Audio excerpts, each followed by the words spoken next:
Well, as Luke tells the story, pretty much everyone had abandoned him. There wasn't so much as a single disciple close enough to even help Jesus carry his cross to his execution. Roman authorities had to enlist the assistance of an out-of-towner. All his followers had scattered like cockroaches when the kitchen light is turned on. Everyone, that is, except the women.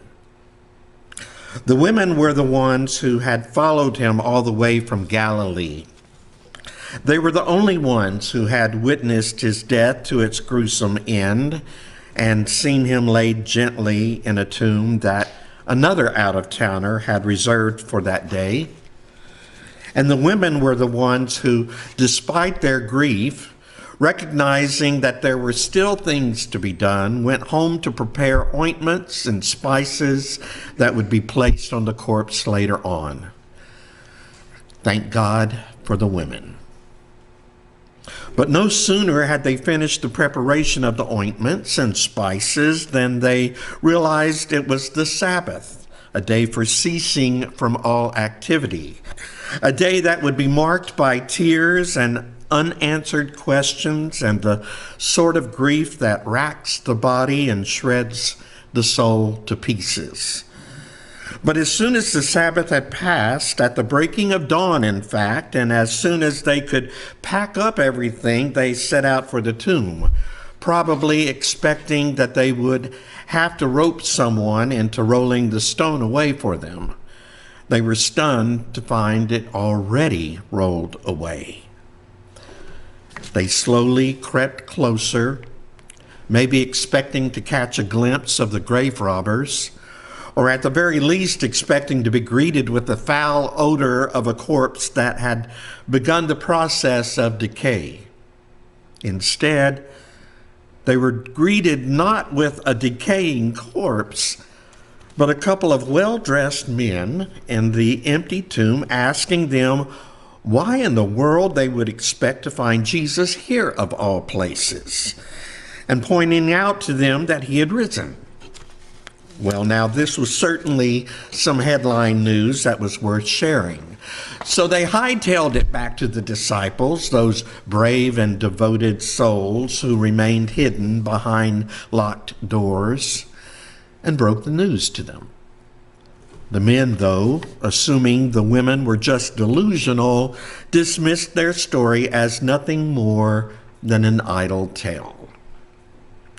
Some later manuscripts, probably thinking that this sort of ending to the story made the disciples appear worse than they already did, tossed in an extra verse about Peter running to the tomb, looking inside, confirming the women's story, and then going home. And that's the end of the story. Or at least that's the end of the story for many people. It's a story with a happy ending because our hero doesn't die after all. But it's really not the end, is it? Inquiring minds want to know what happened to the women after their detailed accounts were discounted as pure and utter foolishness. Did they go back to the daily routines of life? Did they form their own support group for close encounters of the angelic kind? And what about Peter? Did his amazement lead him back to his cohorts? Or did he go home and try to forget it? And did the mystery of it nag at him and cause him to lose sleep at night? No, the story really didn't end with the resurrection of Jesus. In fact, it was only the beginning. It was the beginning of a new story for Peter and the other disciples, for Mary and all the other women, and for you and me. You see, we are part of the Easter story, whether we realize it or not, and whether we accept the account as a historical fact or a metaphorical tale embedded with deep spiritual truths.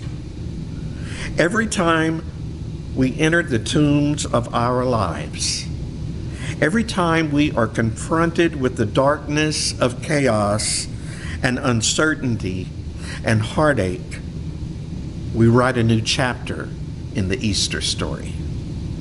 Writer Nora Gallagher says, every time we have the courage to step into the empty tomb, into the new life that is not familiar to us yet, we practice resurrection. Whether or not we believe in the resurrection makes no difference if we don't make a different life. It takes courage to step into the darkness and to face the empty tombs of our lives. The defeats and frustrations, the suffering and catastrophes, the tragic deaths and prolonged illnesses, the loneliness and feelings of hopelessness. And it takes courage to practice resurrection too, to embrace a new outlook on life and a new hope. Not only the women and not only Peter, but all of us have the opportunity to practice resurrection in our lives. When against all odds, two women or two men make a public declaration of their love to each other, they practice resurrection. When transgender people are willing to risk their very lives in order to present themselves authentically, they also practice resurrection. Every time a bullied student decides against suicide, they practice resurrection. When a church congregation reaches out to the hungry and the homeless, they practice resurrection. And when the unemployed refuse to give up looking for work, they practice resurrection. When the addict or alcoholic is clean and sober for just one more day, they too practice resurrection. Every time we love someone who doesn't deserve it, or forgive someone when we would really rather not, or laugh out loud for no reason at all, or sit quietly with someone who is in pain, we are practicing resurrection in our lives. We are daring to hope when all hope seems hopeless, and doing our part to make sense of the senseless. As a friend replied to me who works at H-E-B, when I asked her how she was doing last week as the store was ramping up for the onslaught of holiday shoppers, she said, "We are embracing the chaos." Peter and Mary embraced the chaos of the crucifixion and resurrection and allowed it to transform them in a positive way. The only way they and the others could make sense of the resurrection was when they allowed it to reach into their lives and transform them. Luke's gospel goes on to share some of those transformation stories. The resurrection continued in their lives, and in the weeks to come, we'll examine a few of them.